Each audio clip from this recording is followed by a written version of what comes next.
Ẹ káàsán, mo kí gbogbo wa nílẹ̀ Yorùbá. Mo kí gbogbo àwọn bàbá wa orí adé ọ̀run ìlẹ̀kẹ̀ látòrí bàbá wa onírìṣà káàkiri gbogbo àwọn bàbá wa nílẹ̀ Yorùbá pátápátá. Kíkádé ọpẹ́ lórí, kí bàtà ọpẹ́ lẹ́sẹ̀, kírùkẹ̀rẹ̀ ọpẹ́ lọ́kọ̀dọ̀ kínní. Ilẹ̀ Yorùbá ò ní bàjẹ́, a ò ní rogun, a ò ní rí wàhálà, a ò ní rí fìtínà. Gbogbo rògbòdìyàn tó ń lọ yìí Ọlọ́run bá a kó wa yọ. Ẹ̀yin tẹ́ máa ń pè mí wípé ẹ ò mọ bẹ́ẹ̀ sì subscribe, ẹ jẹ́ ká yanjú ìyẹn ká tó máa bá lọ ká ṣe pápápá. Fídíò tá à ń wò yìí tá bá ti wò sáré rẹ̀ pátápátá lọ́wọ́ tó wá rè tí a kọ subscribe sí SUBSRIBE subscribe, ẹ jẹ́ ká fi ká tẹ̀ lórí yóò padà yóò di subscribe SUBSCRIBED yóò gbé díṣẹ́ yóò àgbé aago kékeré kan sẹ́gbẹ̀ẹ́, ẹ jẹ́ ká fọwọ́ ti aago yẹn á yí padà á di aago mẹ́ta.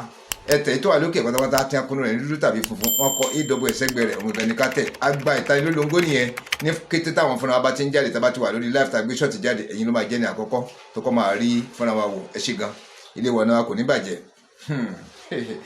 ọ̀rọ̀ tó wà nílẹ̀ ẹ rí i pé mò ń sọ fún wa ibi tí ilẹ̀ Yorùbá ń lọ Ọlọ́run nìkan ló lè kó wa yọ.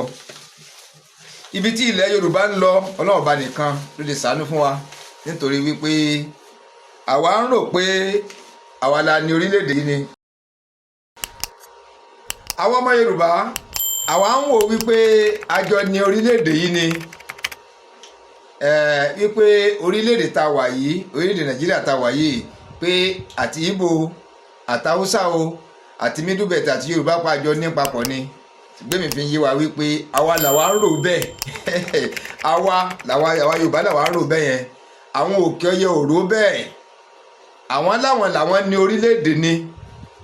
Ẹ dẹ̀ rí pé àwa tá à ń ṣe Yorùbá nation à ń là yé wa wípé ẹ̀yin ọmọ Yorùbá ẹ jẹ́ ká lọ lé ilé láhùn lọ, ẹ jẹ́ àrèlé ilé láhùn lọ, àgbẹ̀ kan òrókòrókò kó gbàgbé ilé o, ẹ jẹ́ ká lọ lé ilé láhùn lọ, ẹ jẹ́ ká lọ lé ilé láhùn lọ, àgbẹ̀ kan òrókòrókò kó gbàgbé ilé o làwa fi ń pariwo. Àwa tá a dúró ti Yorùbá nation pé kí ìran Yorùbá ká dá dúró gẹ́gẹ́ bí orílẹ̀-èdè tẹ́yìn ń wò wá níwò pé bóyá jàǹdùkú là ń ṣe tàbí pé àmọ́ tá à ń sọ kókó ni tá à ń sọ kókó ni ẹ̀yin náà wo ti ń ṣẹlẹ̀ báyìí tá pé a ti fọwọ́ wẹwọ́ a ti ya a ti dá dúró ni sí gbogbo rẹ̀ dáadáa yóò mọ̀ bá wa kò ní bá wa. Ṣùgbọ́n mo fẹ́ kó yé wa o ẹ mọ̀ pé èmi ò kí ń gbé wá lábọ̀ bẹ́ẹ̀ ni mi dẹ̀ kí ń gbé ṣàwá ó máa kún dẹ́mdẹ́m tí a ṣẹ̀kalẹ̀ ni mò ń gbé wá fún wa. Mo fẹ́ ká tẹ̀lé mi lórí fídíò yìí bá a ṣe máa ń tẹ̀ kẹ́jẹ́kẹ́jẹ́ láti bẹ̀rẹ̀ ká má fò sáàrin ká má fò sídìí ẹ̀dì ká wá fi pẹ̀lẹ́pẹ̀lẹ́ wò láti bẹ̀rẹ̀ dópin. Fídíò yìí ó fi yé wa wípé àwọn ọmọ Yorùbá ó di dandan ká fọwọ́sowọ́. Àwọn ọmọ Yorùbá ó di dandan ká fi kùn lukùn. Àwọn ọmọ Yorùbá ó di dandan ká fi oríkorí ká mọ tá à ń ṣe ká dẹ̀ mọ bí tá à ń lọ. Àwọn tá a bá tò yìí àwọn tí wọ́n dà wá papọ̀ mọ́ yìí àwọn ẹranko gbáà ni àwọn kìnìún ni wọ́n tò wá mọ́ tó jẹ́ pé pípa èèyàn dídúnbú èèyàn sísun ilé bíba dúkìá jẹ́ sísun àwọn èèyàn dídakúdà kò ní àwọn lára kò sì jọ wọ́n lójú kódà kò yọ omijé kankan lójú wọn. Ẹ tẹ̀lé mi ká lọ mo fẹ́ ká wo fídíò yìí ní sísẹ̀ntẹ̀lé.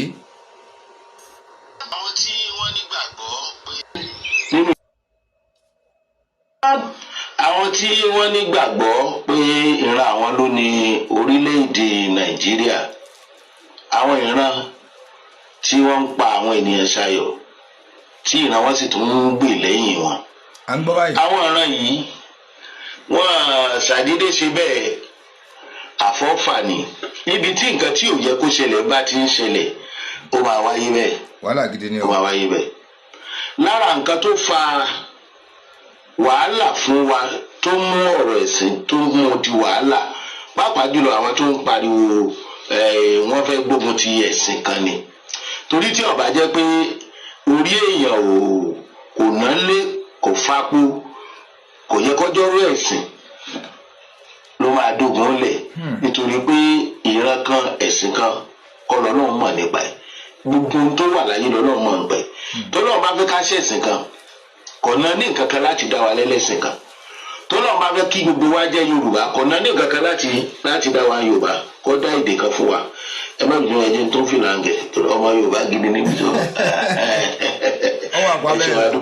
ọ̀nà ní nǹkan kan láti dá wa ní elédè kan tàbí ìran kan tàbí ẹ̀yà kan ṣùgbọ́n alọ́lọ́run ò sí dáa àwọn òpònú èèyàn àwọn ẹ̀yà kan wọ́n ní kò sí ntọ́lọ́run dá tó dára àfi tàwọn nìkan ṣe ráyè àbẹ́ ráyè ṣe rírònú àwọn èèyàn tá a jọ ń gbé ẹni tí ó sì ní lọ́kàn ó yàtọ̀ sí ní tá à ń rí o àfikọ́ náà kó ṣàánú wa. Ọlọ́run máa ṣàánú wa o. ṣe rí bàtà ti rán muslim ticket lórílẹ̀‐èdè yìí làwọn arábí ti bìlíìfù pé àwọn wà on top of everything. ìfẹ́ tí àwọn ènìyàn ní sí bàbá wa Bọ́lá Ahmed Tinubu tí wọ́n jẹ́ ààrẹ wa èmi àmọ́ ní bàbá dáadáa ọmọ olódò dẹ. bẹ́ẹ̀ni. wọn fi lọ́kàn balẹ̀ wọn ò jẹ́ ó sinmi wọ́n bà gbogbo ẹ̀jẹ̀ tán wọ́n tún fẹ́ bàjọba ẹ̀jẹ̀ káà náà fọgbọ́n sí olóṣèlú náà làwọn náà wọ́n sì máa láwọn olóṣèlú ò sí ń fẹ́jú fún. bẹ́ẹ̀ni o. ṣùgbọ́n a nífẹ̀ẹ́ wọn Ọlọ́run ló mú òótọ́ ọ̀rọ̀ Ọlọ́run sì ní èèyàn rẹ̀. ẹ jẹ́ padà síbi mo ti ń bọ̀ ìfẹ́ táwọn èèyàn ní sí bàbá wa Excellency ààrẹ Bọ́lá Ahmed Tinubu lọ́jọ́ kan dìbò fún muslim ticket. tó lọ́mọ pé bàbá kì í compromise. nígbà tó jẹ́ gómìnà nípínlẹ̀ Èkó àìmọye ẹlẹ́sìn àti ẹ̀yà míì tó fà sókè àwọn ló pọ̀ jù jọmọ nílùú lọ. kò ń fi ẹlẹ́yàmẹ̀yà ṣe ṣùgbọ́n wọ́n dojú ẹ̀rú mọ́ lọ́wọ́. ṣùgbọ́n ẹni tó bá gbárò wá náà ni ó gbárò lọ́wọ́. nígbà tí muslim ticket ti wọlé tí ẹ ti bẹ̀rẹ̀ ìjọba ṣé bẹ́ẹ̀ gbọ́ ìtí vice president Shettima nígbà tó lọ sí US tó sọ lọ́hùn pé allegedly tabala allegedly kì í ṣe pé kò sẹ́rìí tó ní gbogbo ọmọ Nàìjíríà wà lẹ́yìn Palestine all Nigerians are behind the Palestinians imagine ṣé òun ní gbogbo ọmọ Nàìjíríà ṣóun láàrẹ tí wọ́n bá fún àfiṣẹ́ ràn tí wọ́n bá rán ni níṣẹ́ ẹrú ìbámu fi tó wọn jẹ. ṣé gbogbo Nàìjíríà ló wà lẹ́yìn Palestine? ṣé n tó ń dún ọmọ Nàìjíríà lọ́wọ́ tó ń sọ ọmọ Nàìjíríà báṣabàṣa ṣé kò ju ti Palestine lọ ni? ó jùlọ o. tí ìbá ti pé àwọn èèyàn yìí ti ní lọ́kàn wípé ẹ̀sìn àwọn tó papọ̀ mọ́ tàwọn ẹni yẹn náà ni gbogbo ọmọ Nàìjíríà ń ṣe ibi àti kọ́kọ́ wò ní muslim ticket. lẹ́yìn yẹn ṣé ẹ mọ̀ wípé lára àwọn wàhálà tá a wọ̀ yàtọ̀ fún muslim ticket a nílò láti béèrè question lọ́wọ́ ara wa mọ́. ẹlẹ́kejì nítorí wípé ẹ̀sìn Islam làwọn ń ṣe ló pọ̀ jù wọ́n fẹ́ kí gbogbo ọmọ orílẹ̀-èdè Nàìjíríà jẹ́ ẹlẹ́sìn kan ẹ máa ro ìrònú ẹ máa rí ìrònú ṣẹ́ ní ìrònú wọn. ẹlẹ́kẹta wọ́n fẹ́ gba ilẹ̀ àkáfíìtì ẹ̀. ẹlẹ́kejì nítorí wípé ẹ̀sìn Islam làwọn ń ṣe ló pọ̀ jù wọ́n fẹ́ kí gbogbo ọmọ orílẹ̀-èdè Nàìjíríà jẹ́ ẹlẹ́sìn kan ẹ máa ro ìrònú ẹ máa rí ìrònú ṣẹ́ ní ìrònú wọn.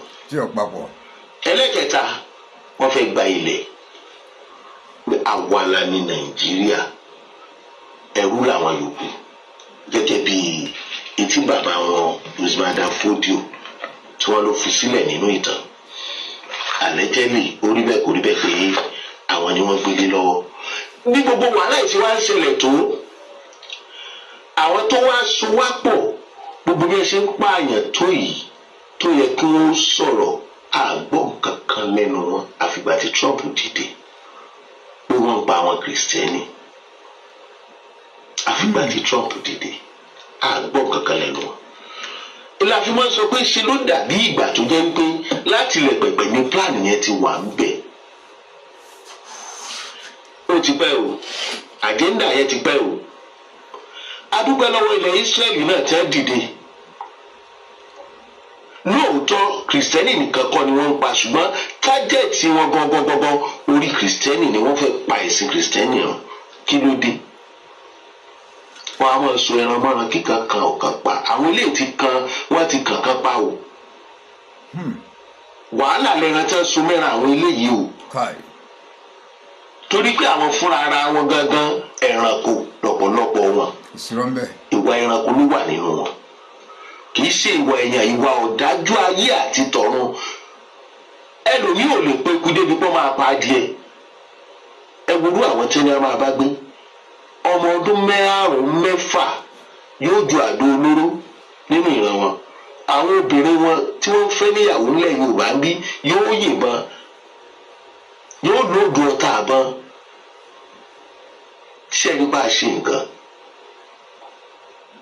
gbogbo wàhálà tá a wá ń kàn ìta yìí ìjọ la fẹ́ bọ́ ń bẹ̀ mo sọ kinní kan mo ní gbogbo ìgbà tí bàbá wa olódòdè ààrẹ Bọ́lá Ahmed Tinubu tí wọ́n bá ṣe dáadáa a kàn án sí wọn báyìí pé kudos to you tí wọ́n bá tún gbé ìgbésẹ̀ mi wọ́n lè máa mọ̀ ó lè má jẹ́ intentionally tí ẹ pé èrò pọ̀ tí ó máa darí èèyàn ẹja sáré ṣe bẹ́ẹ̀ àgàgà tí wàhálà kan bá ṣẹlẹ̀ wọ́n á fẹ́ wá gbogbo ọ̀nà láti tákù ẹ̀ tẹ́ bá ti ń gbèrú ìgbésẹ̀ bẹ́ẹ̀ tá a ti ń rọrùn òṣèlú nínú ẹ̀ tó sì lè affect aráàlú á sọ o. ó di dandan. béèyàn wí bẹ́ẹ̀ tó bá kú bẹ́ẹ̀. dédé. wọ́n ó sin náà ni. dédé. ẹni ó sì pààyàn náà wò. ó di kíláàsì. gbogbo àwọn tó ń pààyàn àná òkú o. ó di dandan. ìdájọ́ Ọlọ́run ń bọ̀ wá sí orí wọn o torí kò sí bí wọ́n ṣe lè pààyàn títí tí wọ́n rí ikú pa. wọn ò lè rí ikú pa. agbẹ́kúdọ̀ sí bàbá Bọ́lá Ahmed Tinubu àwọn kan ní rárá Trump sọ fún wọn kan tó ń strike ó rí bẹ́ẹ̀ kò rí bẹ́ẹ̀ wọ́n sọ fún wọn ò sọ fún wọn ìta padà gbọ́ ni pé àwọn mọ̀ nípa ìyẹn fi aráàlú lọ́kàn balẹ̀ àdèmọ̀ pé àjọmọ̀ ni wọ́n fẹ́ fọ̀lú mọ́ ni àdèmọ̀ wípé bàbá wa náà ò ní fẹ́ kíjọba òun ó bàjẹ́ ó mọ̀ pé fẹ́ fi tẹ́rọ́rìsì wọ́n fẹ́ fi rún láìfà àwọn ènìyàn wọ́n dẹ̀ fẹ́ fi rún Nàìjíríà ni kò sì ní gbà kọjá lásìkò tó agbẹ́kúdò sùn wọn àmọ́ bá a bá ríbi tẹ́ ń lọ tẹ́ ti fẹ́ wọn mọ́rọ̀ òṣèlú wọ̀ á jáde á sọ̀rọ̀ ẹ bá wa kí èyí ò dùn à pátápátá wọ́n kó àsìkò yìí yes ibi tí mò ń bọ̀ rí ọ̀rọ̀ Sultan gangan ni mo fẹ́ sọ ẹ rí i pé Sultan Sokoto ẹnìkan kọ àpilẹ̀kọ kan jáde ó ní ọ̀rọ̀ Trump sí Sultan Sokoto yìí kì í sọ ní Sultan àkọ́kọ́ tí wọ́n máa ń fẹ́ fi ìlú Sokoto yẹn ṣe ibùjókòó agbára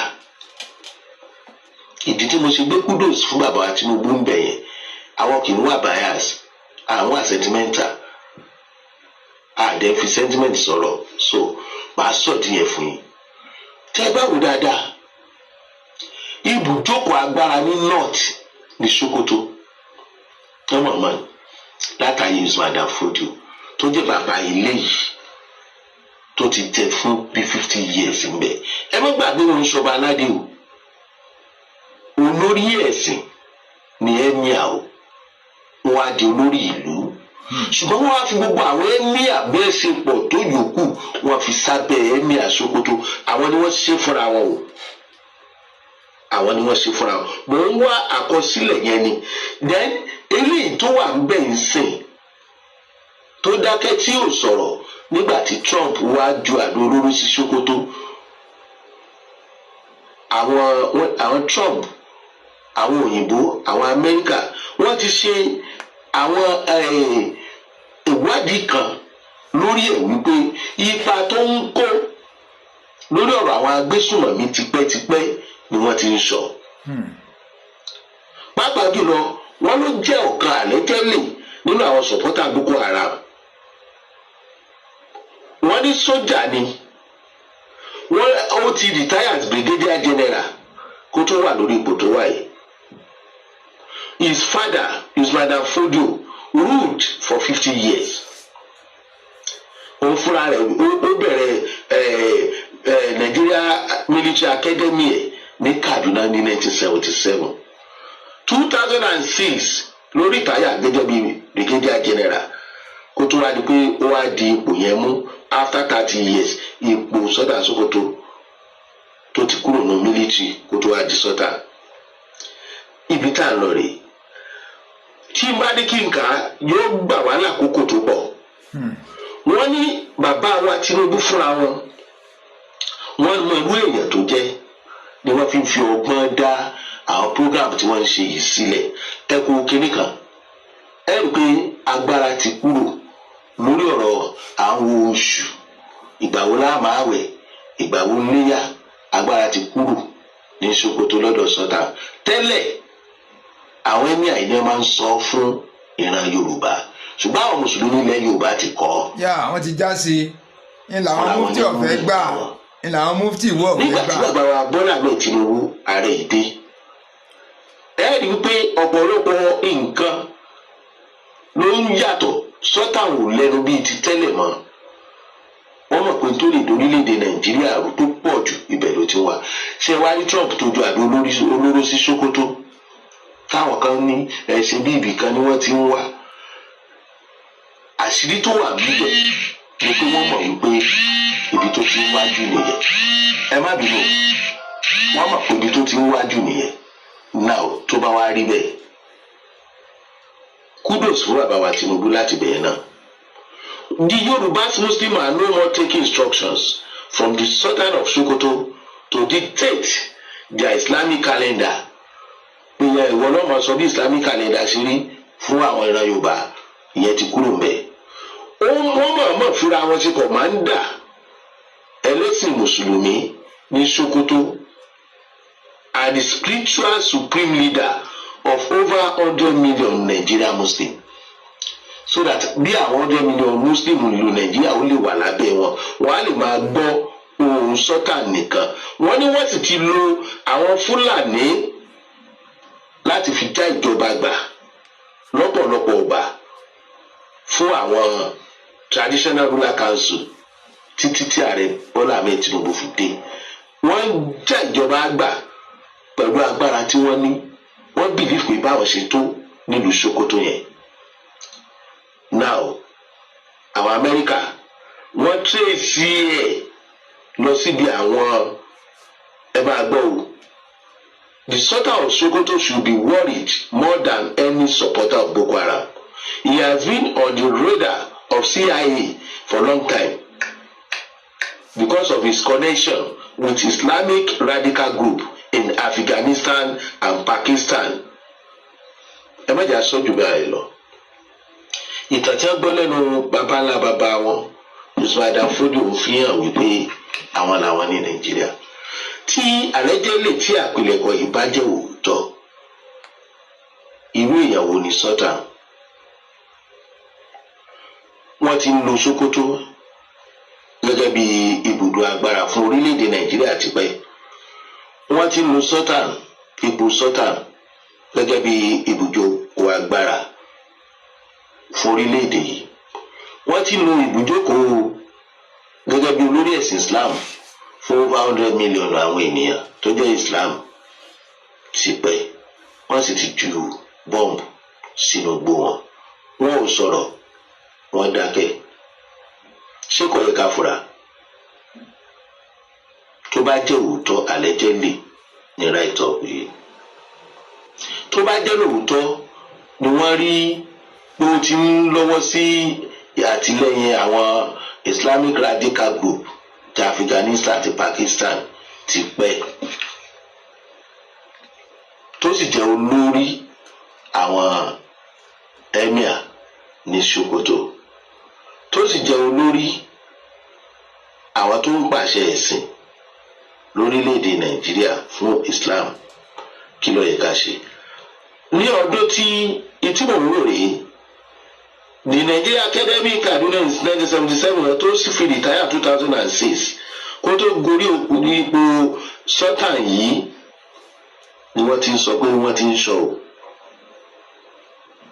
gẹ́gẹ́ bí ológun. Ó ṣiṣẹ́ pẹ̀lú ECOMOG operation ní Syria lónìí. Ó mọ̀ nípa iṣẹ́ ogun tẹ́ bá gbọ́ fúngbà àkọ́kọ́ o. rò pé ó yẹ kó jẹ́ ààbò. Àti Sultan àti Gumi, ṣé ẹ rò pé èrò wọn ò fẹ́ dọ́gba? Ṣé wọn ò lè jẹ́ alátìlẹyìn kẹ́nìkan wà lábẹ́ kẹ́nìkan wà lókè, káwọn kan dẹ̀ ti promise wọn pé ẹ̀dá alẹ̀ tó bá ṣẹlẹ̀ a máa múri wọlé? Ǹjẹ́ bàbá wa àti àwọn elétò ààbò ṣé wọ́n ṣiṣẹ́ lórí bí bàálù ṣe wá ń jà nǹkan ọjà ogun sínú igbó? Ṣé wọ́n ṣèwádìí? Tí bẹ́ẹ̀ bá fẹ́ ṣẹlẹ̀ táwọn ti múra lẹ̀, ìmúra wo ni àwọn orílẹ̀-èdè Nàìjíríà mú láti gbà wá? Ṣeun Agboola lórúkọ mi. 1992-93 in Kaduna, a riot broke out which they call the Zango Kataf riot. I was a young boy, very, very young then, and people were killed in scores. If you are not an Afsa person practicing Muslim in Islam, you were killed. Especially if you are from the southern part of Kaduna, the tribes from the southern part of Kaduna, they were massacred. It was called the Zango Kataf riot. And if the next they do is to burn churches, kill Christians, and then if they are done with that, then they focus on businesses that is for Igbo people, Igbo-owned businesses, and they destroy it. I grew up knowing that Christians are endangered species in Nigeria. In the year 2000, when the Sharia riot, hundreds of thousands of people were killed in Kaduna. I can remember vividly that we had to defend our house from people. They brought some Fulani boys and they faced our house. They were shooting arrows. They were spotting our zinc. They spotted our zinc shooting arrows. Even though I was a Muslim then, even though my father was a Muslim then, but because majority of the people in our compound were Christians, so they were willing to destroy every one of us because we were living with Christians. I can remember a particular church in Mando, for those that know Mando, in Kaduna, called Chapel of Redemption. That church was destroyed. And so from that time, anytime there's a little hanky pack in Nigeria, the first target is churches and Christians. And this has prevailed for a long time. That even if there's a problem with in another country, the Muslim and the Hausas in Nigeria will rise up and begin to kill Christians. How many of you remember the Miss World crisis in 2002, 2001, 2002? That somebody drew a picture of Muhammad or something in France, long away in France, and they began to fight in Nigeria. Are you following me? Christians are endangered species. Now let me give you, and that's how it has consumed. Scores have been killed, and they focus on regions where there is a mixture of both Christianity and Islam. If you look at states like Kaduna, states like Plateau State, states like Nasarawa, states like Taraba, states like Benue, states like Bauchi, states like Gombe, states like Borno. These are places where they focus on because they intend to eliminate every living Christian in that place. Anybody that they don't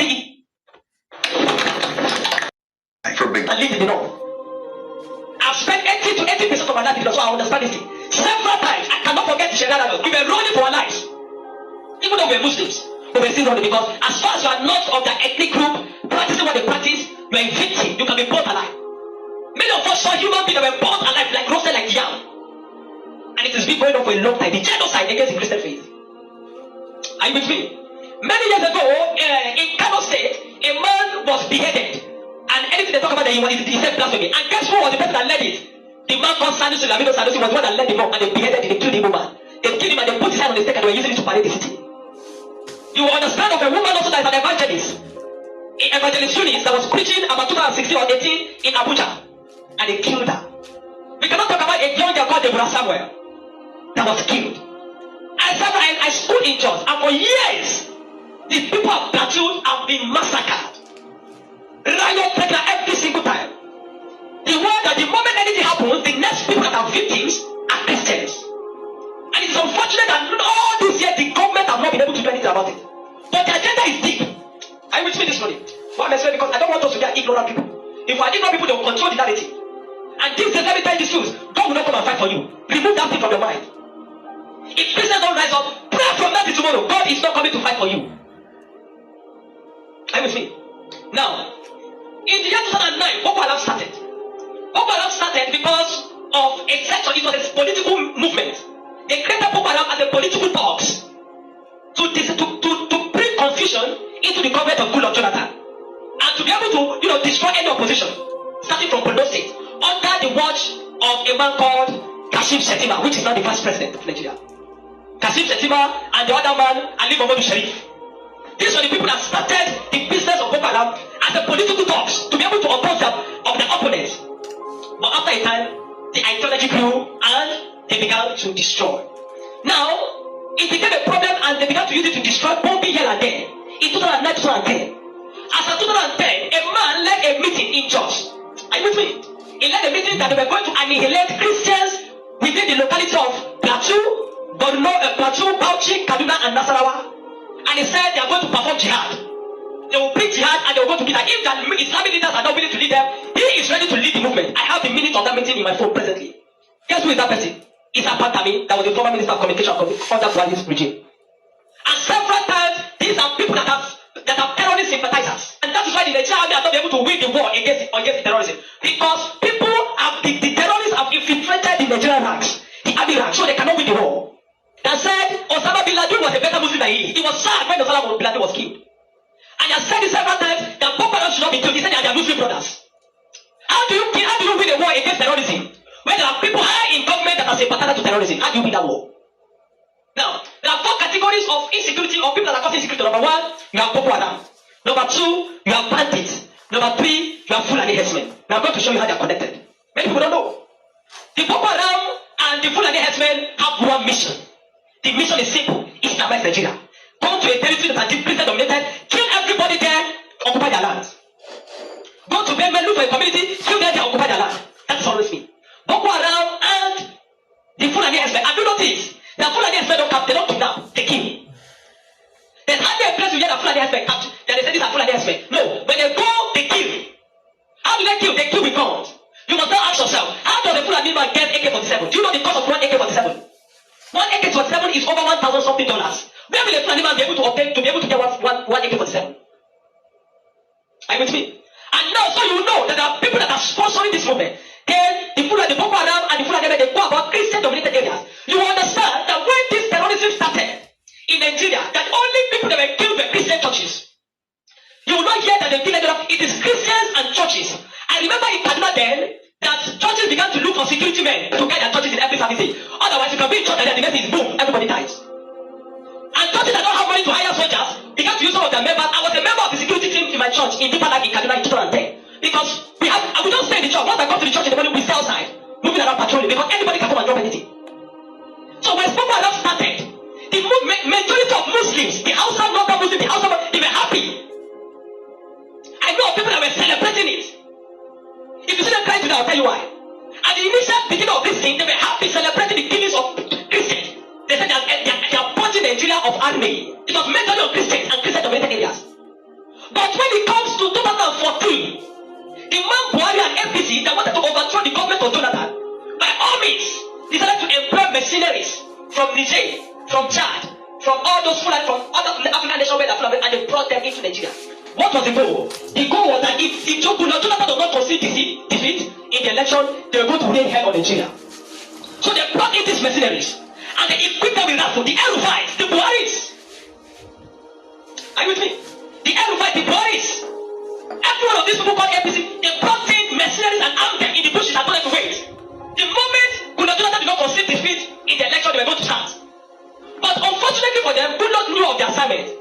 He got intel about that because the man said his ambition does not want the blood of millions. So the man conceded defeat and left. And so they declared APC winner. Now, you have already brought people from different parts to come and fight. But what they wanted to come and fight from, they don't achieve anymore. So now they left those people in the bush. They left them with guns and ammunition in the bush. And when Buhari became the president, he abandoned them. Instead of them to settle them and let them go back, they abandoned them. And the people saw Nigeria as a place that is good. And the people decided to remain in Nigeria. Those are the people that started bandits. Before, we don't have anything like bandits. Banditry started under the watch of APC, under Buhari, because they were the ones that brought them in. Kidnapping, because they needed to survive. So they started by kidnapping. And they started by kidnapping. And they started by kidnapping. And they started by kidnapping. Over time, now, you understand that there are certain parts of this nation where there are mineral resources. Don't be an ignorant Christian. Follow me. Don't be an ignorant Christian. Don't be in a nation where you don't have understanding of what is happening. Now, there are some parts of Nigeria where there are good resources. And these things are being illegally mined by elites, the military generals, the oligarchs, the people that are leaders, the leadership of the North. They were mining these resources, and the money does not go into the federal government account. So what they do is that they employ the services of this banditry to create two things. Number one, to create diversion. So when you go to Zamfara, that's why you hear that they say there is killing in Zamfara now. It's because of the illegal gold mine. There is gold in Zamfara that they are mining. And so these bandits that are already in the bush, some people collaborate with them, partner with them, and told them to see, keep creating confusion, create chaos. When you keep creating chaos, the Nigerian state and the people of Nigeria will not be able to focus on the illegal mining. They will be concerned about the insecurity. So the insecurity is created as a means of diversion in the north. It is created as a means of diverting the attention of the military and the Nigerian populace from being able to focus on the illegal mining of resources. And any part of the north where there is resource, you find that insecurity there. Recently, it has started in Kwara because there's a great amount of lithium in Kwara too that they have discovered and they're mining.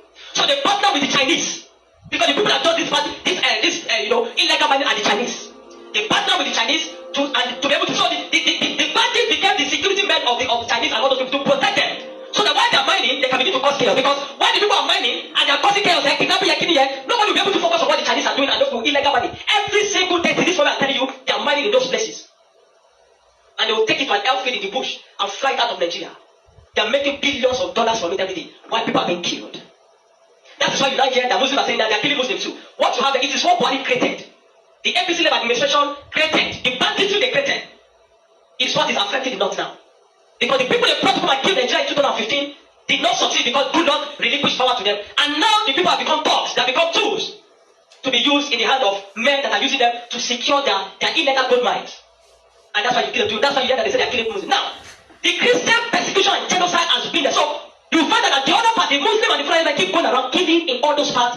And the Christians and the churches have been silent for too long. This evil has prevailed in Nigeria because the righteous men have been too quiet. If we're ever going to win against insecurity in Nigeria, Nigeria must do two things. Nigeria must do. Number one, Nigeria, Sharia law must be completely abolished in Nigeria. Because Nigeria is not an Islamic state. Why will Nigerians support of Nigeria be practicing Sharia? The law guiding them, the constitutional law, that believe that somebody deserves to die because he speaks against his God. And how somebody insult Jesus and I kill him for insulting Jesus? But somebody believe when you speak against Muhammad, you deserve to die. How do you live in a country with somebody that has that kind of mentality? The military have become complicit. They are compromised. Nigerian military cannot win this one. 20 years from today, I'm telling you, 20 years from today, this thing of insecurity will not end because there are people that are enjoying it, benefiting from it, and reaping from it. If Nigeria want to win this war, partner with America. Let them come and military. I'm not sure I've seen that in Kano yesterday, some people were protesting and they don't want America to come. Because they believe what they have been told is that America is coming to kill Muslims. And the man said he wants to come and kill terrorists. But they are protesting. Anybody that is negotiating, people like Ahmed Kumi, Sheikh Kumi should be locked away. A terrorist sympathizer is a terrorist. A man that believes that you're not supposed to kill a terrorist is himself a terrorist. A man that believes that we should go and negotiate. How do you go and negotiate with terrorists? Because you see, terrorists are not just criminals. They are working with their own ideology. A man that believes that killing is, he has nothing to lose. How do you negotiate with a man that believes that killing himself is not meet their God in heaven to collect 72 virgins? How do you negotiate with such a person? A man like Sheikh Kumi should be locked away. A man like Ali Muhammad Bushari should be arrested. You want to win against terrorism, you must go brutal. No nation win against terrorism by pampering them. The custom is taking rights, stealing rights from Nigeria and taking it to terrorists in the bush that they need to take out them because they are human beings. You know, the moment you become a terrorist and you see that taking the life of your fellow human being is nothing, is to please the God, then you don't deserve to live. Children of God, I'm not going to ask you to pray because this is not a period of prayer. This is a period of action. Every Dr. Ezekiel from Jos, the man that has been speaking has paid attention. Not for what have they invited the man for interview because they don't want to give the man any airtime. But you see, any little thing they will call Kumi and give him microphone. Kumi, they are inviting Kumi. They are inviting Kumi up and down. The media is complicit. The Nigerian military are complicit. You can't win war with this Nigerian army, not because they don't have the capacity, but because they are compromised. Buhari created banditry. The people like Kumi and the rest of them, they are the people that facilitated the idea of Boko Haram.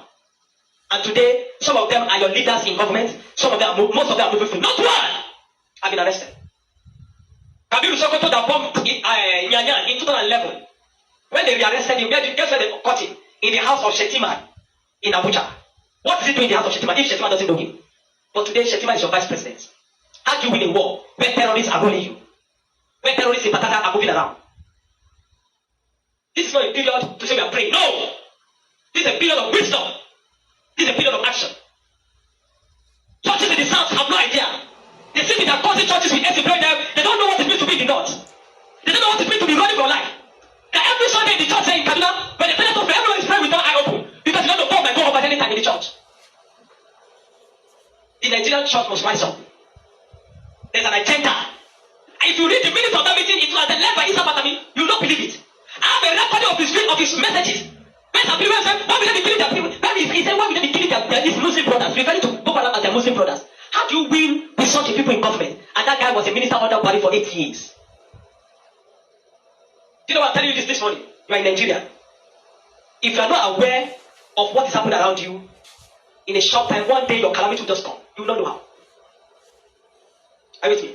The banditry that is destroying them in the north was created by the people Buhari brought for mercenaries to destroy Nigeria in 2015. In case it did not win. Unfortunately, he won, and those people were left without fight. And they began to use the weapons that they provided for. These guys have sophisticated weapons. They move logistics, move money in dollars. Where do you think they're getting it from? You think it's from the sale of cow? No.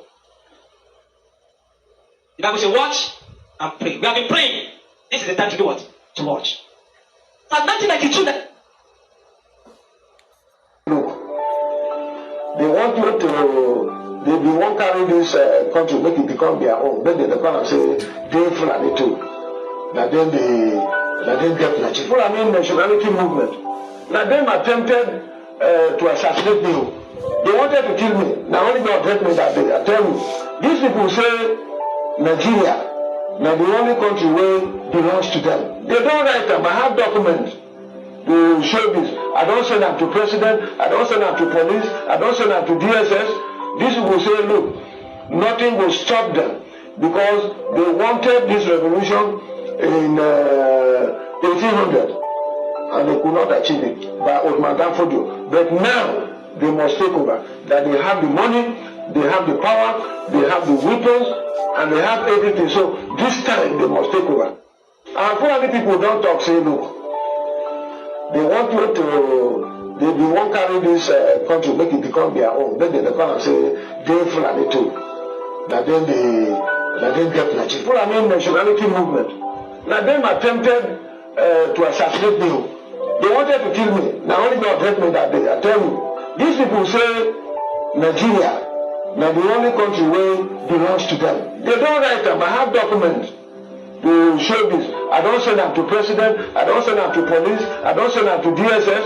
These people say, look, nothing will stop them because they wanted this revolution in 1800 and they could not achieve it by Osman Danfodio. But now they must take over. That they have the money, they have the power, they have the weapons, and they have everything. So this time they must take over. And Fulani people.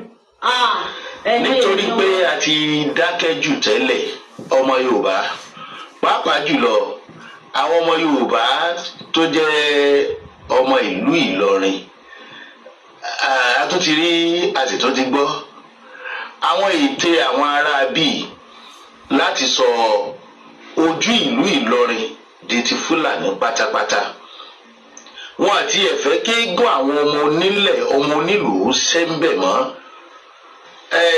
ẹjọ́ èdè wo ni Ìlọrin ṣédè Fúlàní ni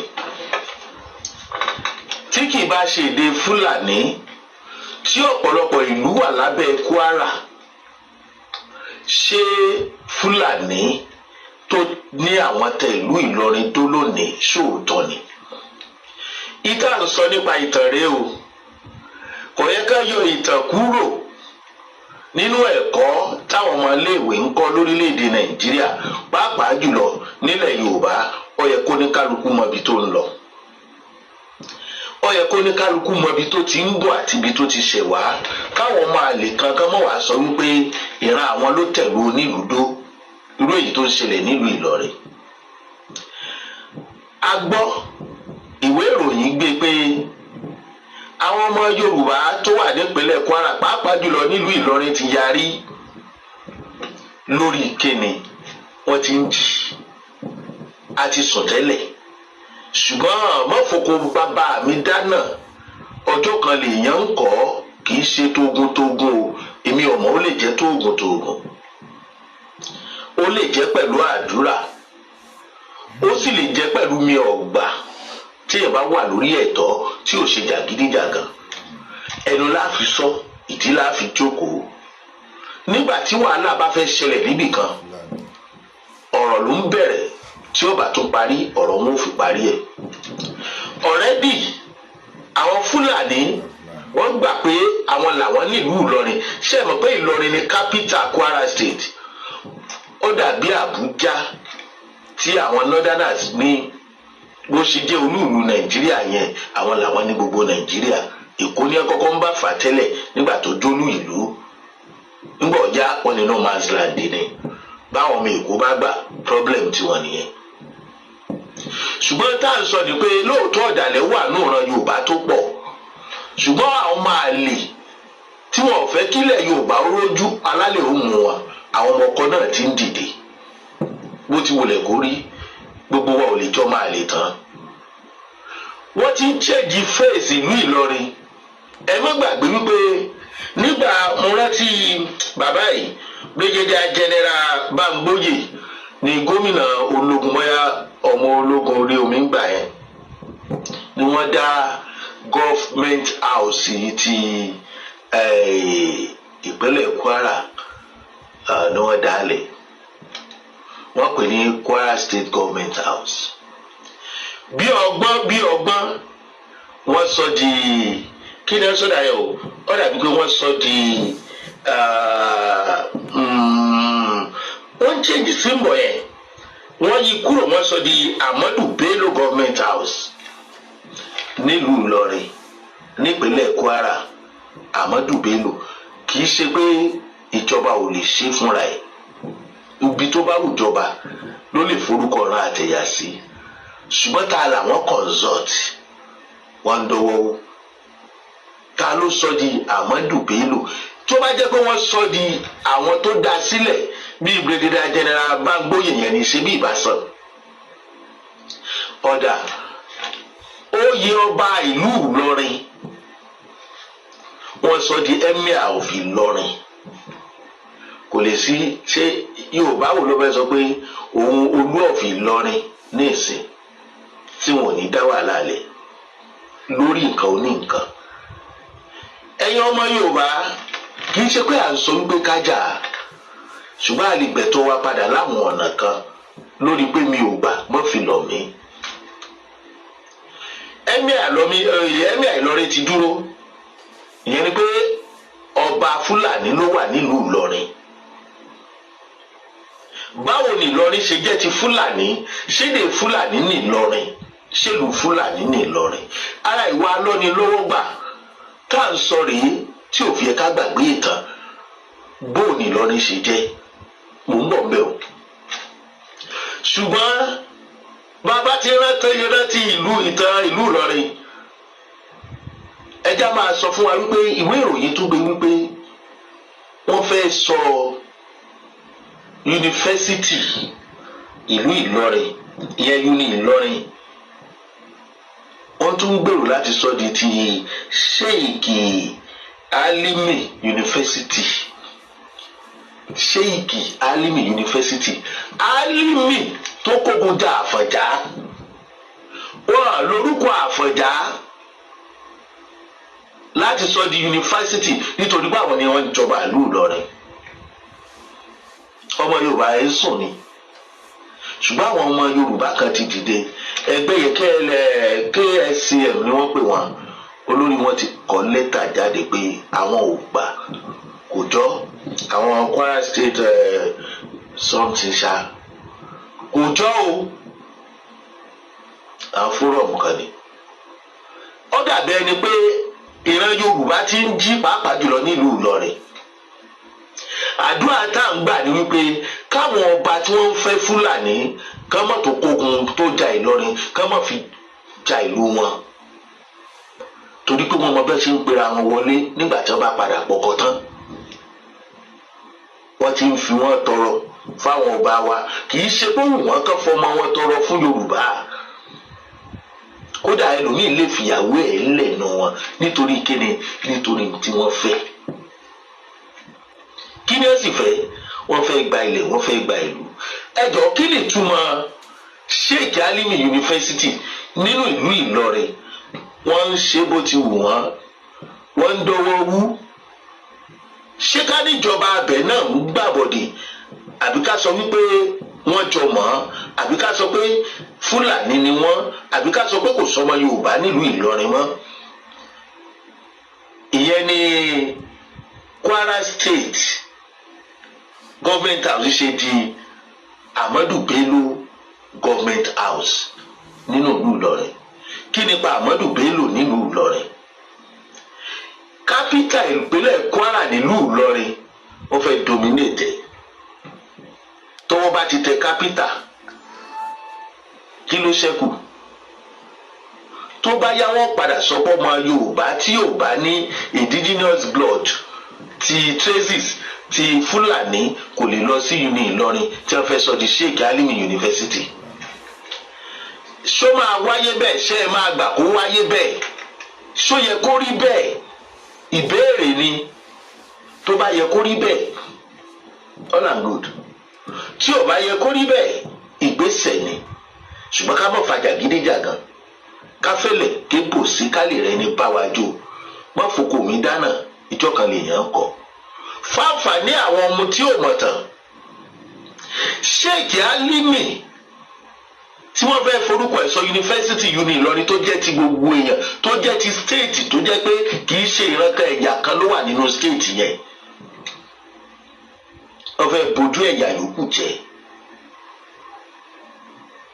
bí wọ́n bá fi orúkọ ọmọ Yorùbá sọ̀lú Ìlọrin torí pé àwọn lọ́ba ẹ̀ ti mú emir Ìlọrin ẹ̀ ti mú Amadu Bello government house instead Kwara State government house ẹ̀ tó fẹ́ mú uni Ìlọrin ẹ̀ fẹ́ sọ di Sheikh Alimi yìí ló gbàbọ̀dè Fáfọ̀njá nígbà tí láyé Ọ̀yọ́ empire nígbà tí ìjà ń wáyé láàrin kábíyèsí Aláàfin Ọ̀yọ́ àti Àfọ̀njá tó jó lórí ogun ó dàbí Ààrẹ Ọ̀nà Kakanfò àsìkò yìí ni wọ́n lè gbénú ìlú pẹ̀lú ọba torí agbára wọn pọ̀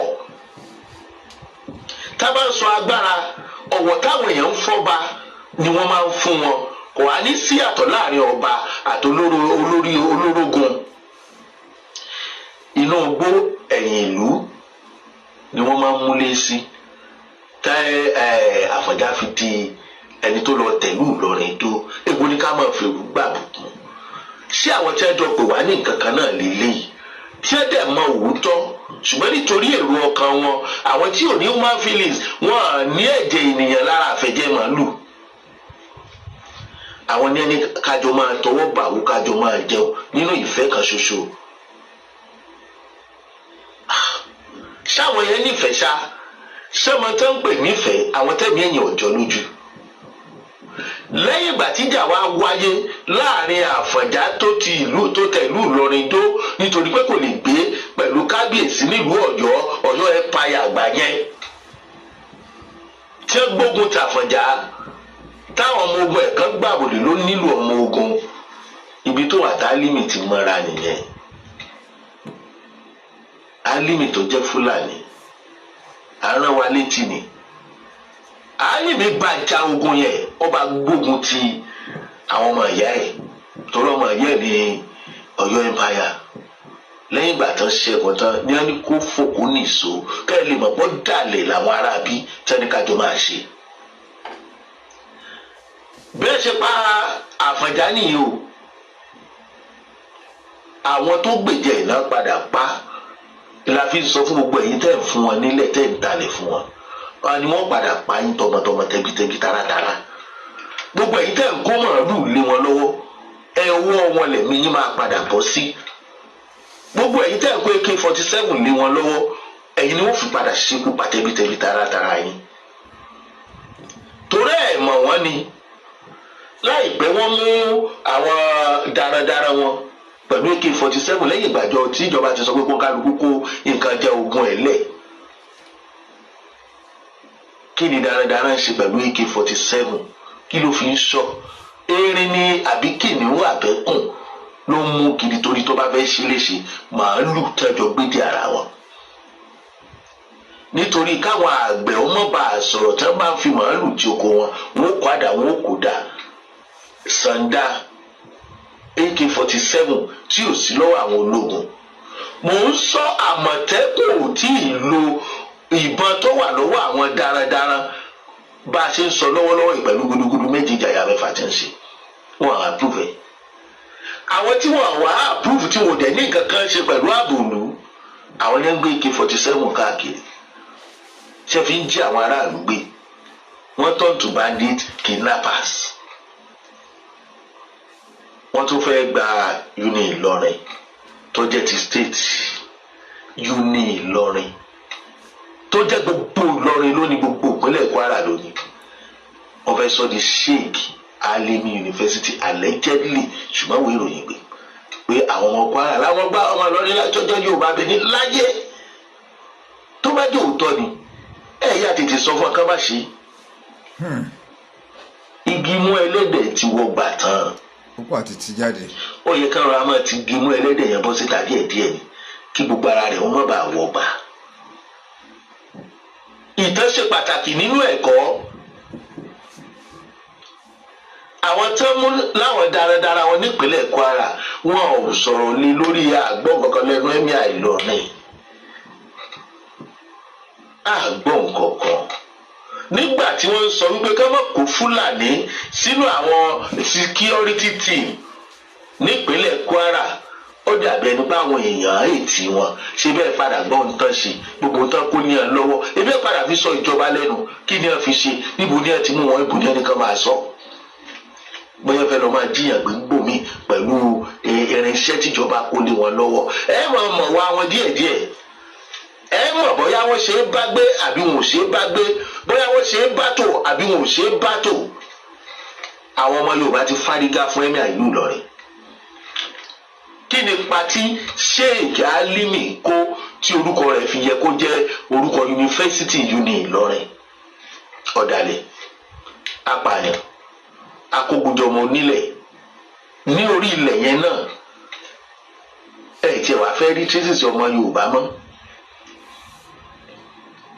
ṣé ìyẹ̀kọ́ sọ pé kábíyèsí Ìlọrin lòun nìsín àbúlù Ìlọrin àbí onílọrin ọ̀fì Ìlọrin káwọn arábí ò ní kókòjà lórí ilẹ̀ bàbá ẹ̀ kálẹ̀ nínà gbogbo ọmọ Yorùbá lọ̀rọ̀ yìí wá kàn torí tí Ìlọrin tí ò bá rí bẹ́ẹ̀ ni wọn ò ní máa rò pé bẹ́ẹ̀ ló yẹ kó rí níbi gbogbo ọlá apọ́lọ́wọ̀ fún wọn ṣe ni o èmi kí gbogbo ẹ̀yin tẹ́ ń wò wá nílé o ṣó yẹ kó rí bẹ́ẹ̀ o uni Ìlọrin kó padà di Sheikh Alimi ọ̀dàlẹ̀ yunifásitì kí wọ́n á máa sọ fún ipò ọmọ Yorùbá tí ó bá wọ bẹ̀ yọ ọ́ lọ gbà wíwá lọ́wọ́ Emir Ìlọrin kó tí lè wọ yunifásitì Ìlọrin ẹ mọ iye ìlú tó wà nínú Kwara State mo gbọ́ pé àwọn Èkìtì kan àwọn Ìgbàjà kan àwọn Kìnní kan àwọn Ọlọ́fà kan gbogbo yín pátá bọ́mọ yín ọba wọ uni Ìlọrin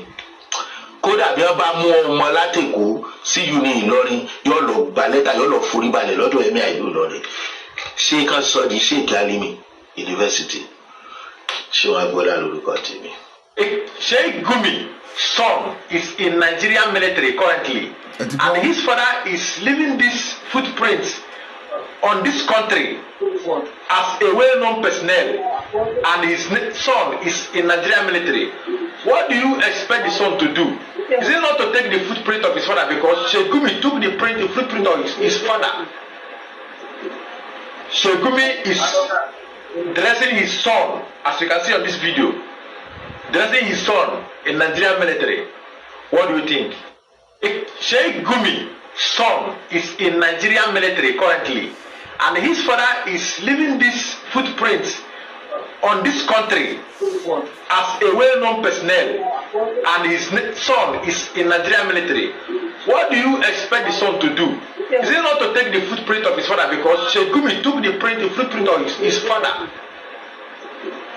Sheikh Gumi is dressing his son, as you can see on this video, dressing his son in Nigerian military. What do you think? Sheikh Gumi son is in Nigerian military currently and his father is leaving this footprint on this country as a well-known personnel and his son is in Nigerian military. What do you expect the son to do? Is it not to take the footprint of his father because Sheikh Gumi took the footprint of his father? For 210 trillion naira. Meanwhile, you are owing 100 and something trillion. That money will pay our debt and we still have cash. Is it not painful? And they are asking you to pay tax. Look, we are not thinking. We are not a thinking nation. The only thing we are good at Ipinnu is what? How to share stolen money. The money you go and borrow, how to share it. That is what our leaders are. None of them is very visionary. None of them. When Russia went to the moon in 1959, what's that name? Kennedy, John F. Kennedy said what? That America will go to the moon in 4 years' time. America said we don't have anything, nothing to, we can't even, he said we are going to the moon in 4 years' time. 1963, they went to the moon. That is why Americans will never forget John F. Kennedy. As young as he was, very visionary. I have a booklet of his quotable quotes. A leader. He took America to the next level. But here, we have criminals who don't want Nigeria to move forward. Look at how much you are looking for, 210 trillion naira. Meanwhile, you are owing 100 and something trillion. That money will pay our debt and we still have cash. Is it not painful? And they are asking you to pay tax. Meanwhile, other petroleum countries, they don't pay tax. They are using the money for their people. Saudi Arabia is inclusive. They say that this man is here rolling his mouth. He went to Saudi Arabia, they declared him persona non grata and sent him away. He didn't talk or he didn't reply to them. But here, he is cursing everybody that said he should be arrested. Look, we are not a country, seriously. Thank God for what Donald Trump said. It is a very disgraceful country. There is nothing to write from about among our leaders. Everything is all about politics is anything in Nigeria. Nothing else, nothing. Politics. From January to December, politics. China has developed a drug that can make man live for 150 years. Which one have you manufactured? What have you done? Except to share money. Have all the money in your pocket. Control everything. Own the whole place. Yes, at the end of the day, it will come to nothing. Just like what the man said in the Bible. Vanity upon vanity, all is vanity. Solomon. Can you be richer than Solomon? The answer is no. You cannot. Even Elon Musk, where he's going, he cannot be as rich as Solomon. Yes, the man said, vanity upon vanity, all is vanity. We don't have leaders here, seriously. We should sit down one day and pray for these evil men who have kept Nigeria where it is. 210 trillion naira, and nobody is making any effort to find out where is that money and who took it. You don't just... And you are taxing me again to come and pay more tax for you to go and steal. A wicked people, wicked. When they enter into this occult group, where they decide the fate of Nigerians, in their occult group, they don't do anything. It's all about themselves, selfish interest. What will benefit them and their mind. So you think all these people are making noise. It is for nothing. No, they are members of one occult group. That is what is giving them the power. Yes, that is right. Look at how much you are looking for. 210. Brothers and sisters, the Northern Elders Forum cannot stay silent. The doctrine being spread in our mosques and camps has brought fear and division. Sheikh Gumi, you have misled our youth. It is your sermons that embolden bandits. Our people deserve. Brothers and sisters, the Northern Elders Forum cannot stay silent. The doctrine being spread in our mosques and camps has brought fear and division. Sheikh Gumi, you have misled our youth. It is your sermons that embolden bandits. Our people deserve. Brothers and sisters, There are military generals that are enjoying this insecurity, they are enjoying it. If you don't employ the service of people that have no ties, like America, to come and help. I have a guy on Twitter that said, he said his fellow soldiers shot him because he was killing too much Boko Haram. He said he was killing their brothers too much. How do you win when your fellow person is a soldier that you are carrying him to go and fight is angry that you are killing you, that you are Christian, that you are killing Muslims too much? How do you win it? And people that they call NGOs in Yobe, in Damaturu, in Borno, that they say they are doing NGO work and they are maintaining, they want it to come because they get their funding from international organizations. A lot of people have vested interest. Milking the situation of insecurity in Nigeria. You want to win this war? Abolish Sharia. Nobody deserves to die for anybody. Nobody deserves to die for another God. Don't be an ignorant Christian, though. Are you with me? Don't be an ignorant Christian. Don't be afraid to say, no, don't worry, heaven is my goal. There's no focus on the church. No! You will die for nothing. This is very, very important. I'm taking my time to educate you this morning. It's an Islamic agenda. Killing of pastors. Every now and then it is pastors and churches. I watched one recently. And a child, a 2-year-old child, a 1-year-old child was massacred. How do you justify that? But you know, in all this, never for once has the Nigerian government done anything reasonable. Until Donald Trump said he was going to attack Nigerian terrorists. Now everybody, they are running up and down. The genocide in Nigeria is real. We cannot be quiet anymore. If you are online, tweet about, write about it. Follow posts, share it, let people see. Don't say it doesn't concern me anymore. No, it will not concern you now. One day to concern somebody that you're close to. One day to concern you. It just come before you and you will not know. We will not carry God. But we will not allow them to control the narrative. If you have been following me in my program on my platform, you should have been writing constantly about insecurity in Nigeria. Because men of God have been too quiet. People that should speak for righteousness are abusing collecting tithe and offering. Organizing program in UK, organizing program in none of them is organizing program in Zamfara. Revival program in UK, revival program in Canada. Places that are peaceful. Go to Zamfara, organize revival program. Go and win this. Go and organize crusade inside Sambisa. And it also too, this hypocrisy in the body of Christ must stop. This I don't care this as far as it doesn't concern me. It must stop. We are one body. We are in the north. Most of you have heard of people that you know that have been a victim of this things. Otherwise, I would have been killed in 2002, 2001 during the Sharia riot. During the Sharia the sword. Where our house, they were stoned, they were shooting arrows. They use arrows to cross fire and shoot it on our house. I would have been killed that period, except by God. And then somebody will come today, a pastor from the southern part, open his dirty mouth to say, I'm a Christian, there is no genocide. A depraved-minded entity. The Tanyampualas, the Revocaries, for political gains, who say there is no massacre in Nigeria. Do you know why they can have the guts to say that? Because the Christians have been too quiet. It is time to speak. See, if we speak, we will die. If we don't speak, we will still die. If we talk, we will die. If we don't talk, we will still die. It's better we talk and we die.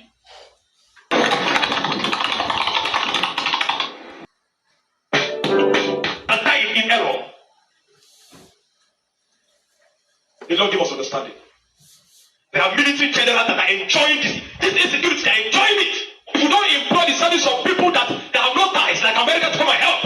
I have a guy on Twitter that said his fellow soldiers shot him because he was killing too much Boko Haram. He said he was killing their brothers too much. How do you win when your fellow person is a soldier that you are carrying the same gun to go and fight? He's angry that you are killing you, that you are Christian, that you are killing Muslims too much. How do you win it? And people that they call NGOs in Yobe, in Damaturu, in Borno, that they say they are doing NGO work and they are maintaining they want it to come because they get their funding from international organizations. A lot of people have vested interest. Milking the situation of insecurity in Nigeria. You want to win this war? Abolish Sharia. Nobody deserves to die for anybody. Nobody deserves to die for another God. Don't be an ignorant Christian, though. Are you with me? Don't be an ignorant Christian. Don't be afraid to say, no, don't worry, heaven is my goal. There's no focus on the church. No! You will die for nothing. This is very, very important. I'm taking my time to educate you this morning. There's an Islamic agenda. Killing of pastors. Every now and then it is pastors and churches.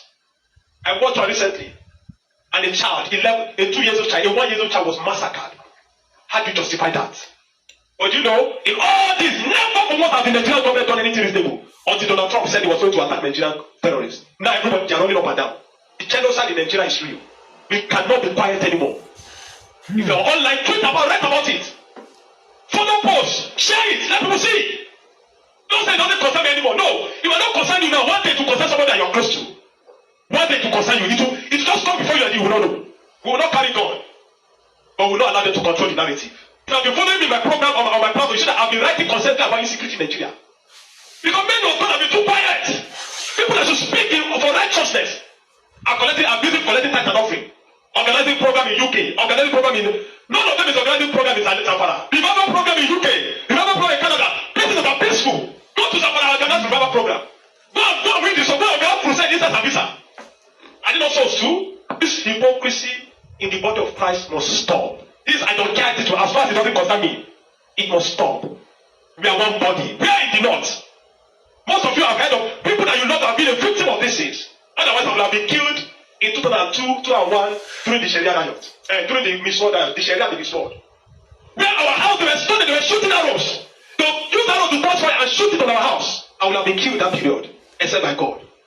And then somebody will come today, a pastor from the southern part, open his dirty mouth to say, I'm a Christian, there is no genocide. A depraved-minded entity, the Tanyampualas, the Revocaries, for political gains, who say there is no massacre in Nigeria.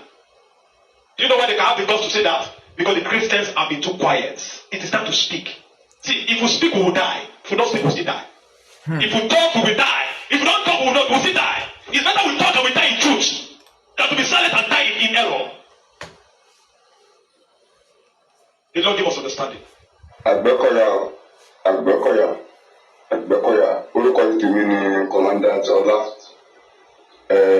tí mo jẹ́ ọmọ bíi ilẹ̀ Yorùbá ọmọ kóòtù òjìrè àti àsìkò yìí sọ fún gbogbo wa ní ìpínlẹ̀ kọ̀ọ̀kan tá a bá wà pé pásò fúra pásájà náà àjẹ fúra jásìjì tó nílò bá fọ̀rọ̀ rẹ̀ sí kò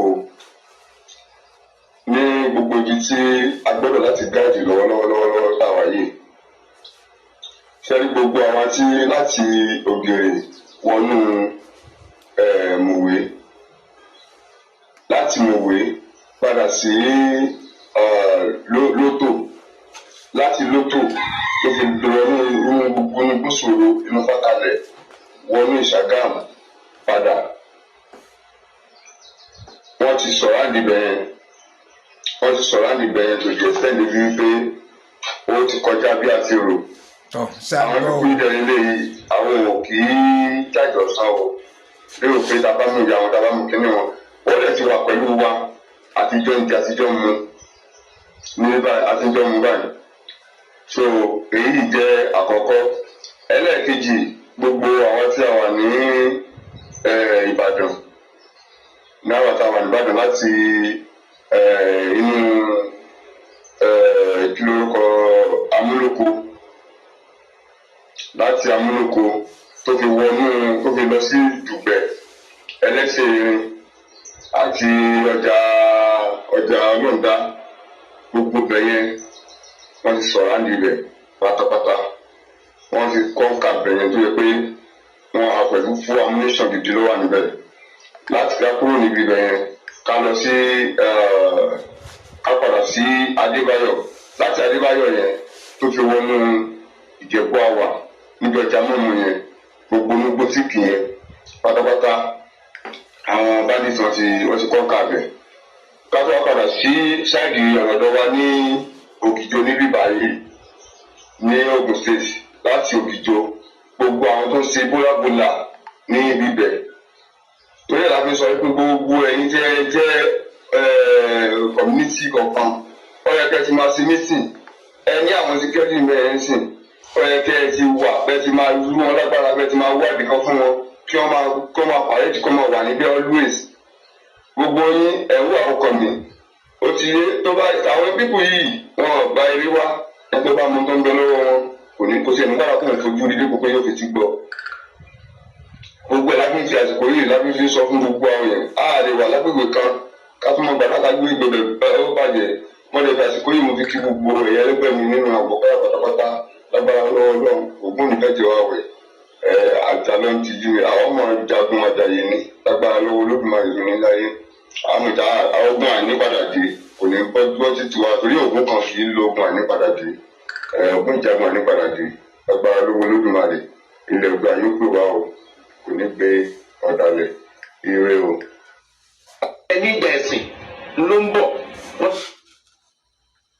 ara yín létí ni gbogbo ẹ̀yin mùsùlùmí ẹ̀yin sheik ẹ̀yin sehu ẹ̀yin imam ẹ̀yin afa tẹ wá ń jáde tẹ ní ìgbà ẹ̀sìn ló ń bọ̀ wọ́n fẹ́ dájẹ́ ẹ̀sìn lẹ̀ ní tẹ ní christian lọ́lọ́ ránṣẹ́ pé wọ́n làbọ̀ mú ara yín létí nítorí ìgbà ìgbàgbé ọ̀rọ̀ tó gbé alábòsí ni yín bẹ́ẹ̀ ṣe wà yẹn alábòsí ni ìran yín látòkèdélẹ̀ lóòótọ́ rárá alábòsí ìka ènìyàn ní yín bẹ́ẹ̀ ṣe wà yẹn ẹ jẹ́ ń fi ọkùnrin náà yìí mufti ìwó ṣe mọ̀ wípé àwọn èèyàn lamẹ́ríkà náà wà lórí mídíà ni ṣe ọdún tí ìrànṣẹ́ yìí ti ń pe ogun àpọ̀ ní nàìjíríà ogun bí bá mufti ìwó ọgbàdì ọwọ́ ń gbọ̀n lẹ́nu ọwọ́ ń sákìgbò dídò ọwọ́ ń da gbogbo ẹ̀rù mọ́ra só ti gbàgbé nígbà tó gbé flagi Islamic nation sókè tó wọ́de Islamic nation wọ́n sọ pé rọ́ ni kí wọ́n mú gbogbo fídíò ẹ̀ wá àbẹ́yìn tẹ́ wọ́n yẹn ẹ sọ pé rọ́ ni ìgbà tó ní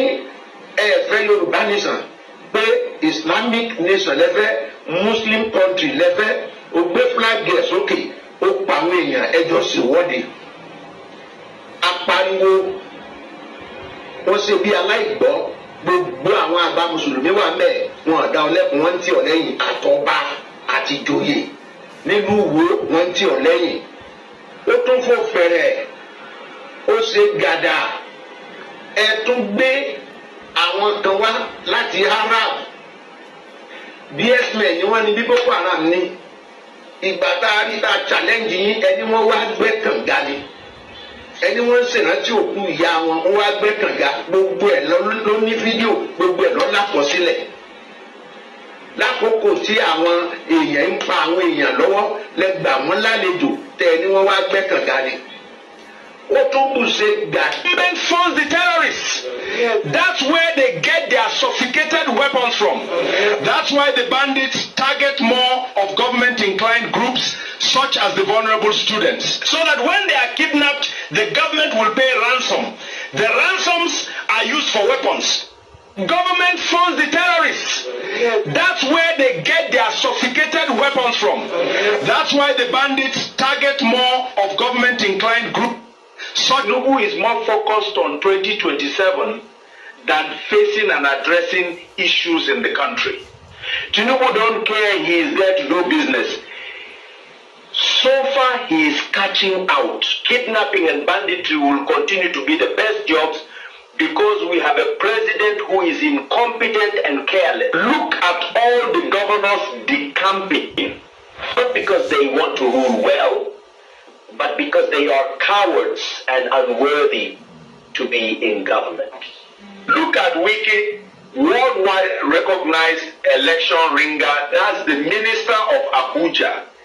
What good can these gangsters bring to a country that needs compassion and empathy? 2027 will swallow them all. Please be prepared. 2027 election will be Nigerians versus APC. It will never be like 2023 election. Gumi don't come out, my people. They talk, say, this government, he always preoccupied for the 2027 election. Say this government is incapable to take care of Nigeria insecurity. Say this government don't get Nigeria for mind at all. This is Shagumi where the president data. Now, he don't turn. Since America don't intervene, the man don't change man. Say this government must be kicked out for this 2027 election. You don't hear that by yourself, Abi? This to tell you, man, Nigeria, there is hope, enough hope that is coming to take over Nigeria. We know say the only person who say is capable of doing this thing, is only Peter Obi that can take care of this country and unite this country once and for all. Obi is the right man. So ABC, here it comes. Nigeria, let's keep these people out, coming and lesson. Thank you, God bless. Mr. President, this is not the time to say we are a sovereign state. How can a sovereign state be giving press conference with terrorists? How can a sovereign state be negotiating with terrorists? How can a sovereign state allow terrorists to be collecting tax from poor farmers in Zamfara, in Katsina, in Sokoto, and we call ourselves a sovereign state? This is not also the time to say America want to come and take our resources. Mr. President, you know that if America needs our resources, either they come or not, they will get it. They don't need to step their foot on Nigerian soil before they get what they want. There is genocide in Nigeria. And the Christians have always been at the receiving end of all the evils, of all the challenges. That Christians have been massacred, they have been killed in scores over the years, long before 2009 when the Boko Haram started. And many have acknowledged this fact. In fact, you, sir, Mr. President, even you yourself in 2014, you tweeted about it clearly. Look at what you said, and I'll read it from here. In 2014, you said, the slaughtering of Christian worshippers is strongly condemnable. It calls to question the competence of Jonathan to protect Nigeria. This was on the 29th of January 2014. You tweeted this thing, sir. And I do not believe that you just said this thing simply for political bands. Was it to undermine the Goodluck Jonathan administration? I don't want to believe you are a man that plays with words. We trust that you are a man of honor, and so therefore you meant it. You didn't say killing of people. You didn't say killing of Nigeria. You were specific. You said killing of Christians. You said slaughter of Christian worshippers. Many of the people you are sending to them for propaganda that were going about to deny this fact. A man like Rino Mokri once tweeted in the year 2017. Look at what he said, Mr. President. He said, how to identify a hypocrite. He said, their voice is so loud concerning injustice against Muslims in the US, yet very silent in condemning Christian genocide in Nigeria. This is Rino Mokri saying Christian genocide. And today he's the man running up and down saying that there is no genocide. Mr. President, President Bola Ahmed Tinubu,